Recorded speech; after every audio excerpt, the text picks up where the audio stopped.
Kerajaan Mali muncul sekitar tahun 1235 di Afrika Barat. Kerajaan ini tumbuh dari runtuhnya Kerajaan Ghana. Kerajaan Mali menguasai jalur perdagangan penting di Gurun Sahara. Jalur ini membawa kekayaan dan barang ke kerajaan. Sungai Niger sangat penting bagi Kerajaan Mali. Sungai ini menyediakan air untuk pertanian. Sungai ini juga memungkinkan orang untuk bepergian dan berdagang. Banyak kota penting berkembang di sepanjang Sungai Niger. Kerajaan Mali adalah pusat perdagangan utama. Kerajaan ini menghubungkan Afrika Utara dengan Selatan Sahara. Emas, garam, kacang kola, dan Buddha adalah barang dagangan penting. Perdagangan ini membuat kerajaan sangat kaya. Islam menyebar ke Kerajaan Mali melalui perdagangan. Banyak orang di kerajaan memeluk Islam. Masjid dibangun di kota-kota penting. Islam menjadi bagian utama dari budaya kerajaan. Sundiata Keita dianggap sebagai pendiri Kerajaan Mali. Dia adalah seorang prajurit dan pemimpin yang terampil. Dia menyatukan orang-orang Mandinka melawan musuh-musuh mereka. Kemenangan Sundiata di pertempuran Kirina pada tahun 1235 menandai awal kerajaan. Sundiata mendirikan pemerintahan yang kuat untuk Kerajaan Mali. Dia menciptakan sistem hukum dan pajak. Dia juga membagi kerajaan menjadi beberapa provinsi. Ini membantu memastikan ketertiban dan stabilitas. Sundiata Keita dikenang sebagai pahlawan besar di Mali. Dia adalah subjek dari banyak cerita dan legenda.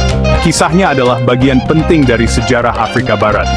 Kerajaan Mali berkembang di bawah penerus Sundiata. Mereka memperluas wilayah kerajaan. Mereka juga terus mengembangkan perdagangan dan pertanian. Mansa Musa adalah penguasa paling terkenal dari Kerajaan Mali. Dia berkuasa pada tahun 1212. Mansa Musa adalah seorang Muslim yang taat.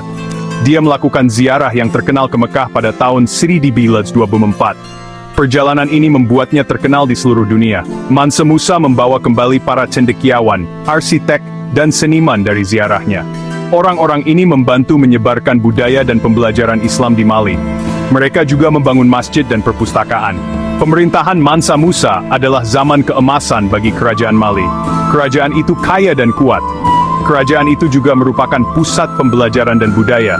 Timbuktu menjadi pusat pembelajaran Islam yang terkenal selama pemerintahannya.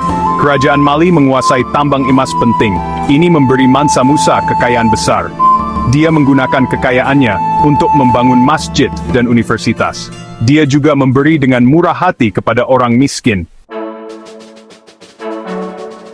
Kerajaan Mali mulai menurun setelah kematian Mansa Musa pada tahun 1337. Penerusnya tidak sekuat dia. Kerajaan menghadapi pemberontakan internal dan serangan dari kerajaan tetangga. Penurunan perdagangan Trans-Sahara melemahkan kerajaan. Rute perdagangan baru muncul.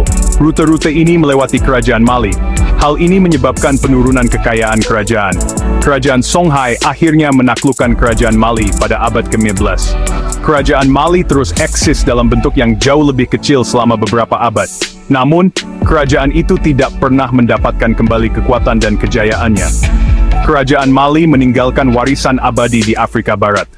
Kerajaan ini memainkan peran penting dalam penyebaran Islam di wilayah tersebut. Kerajaan ini juga meninggalkan tradisi seni, arsitektur, dan mendongeng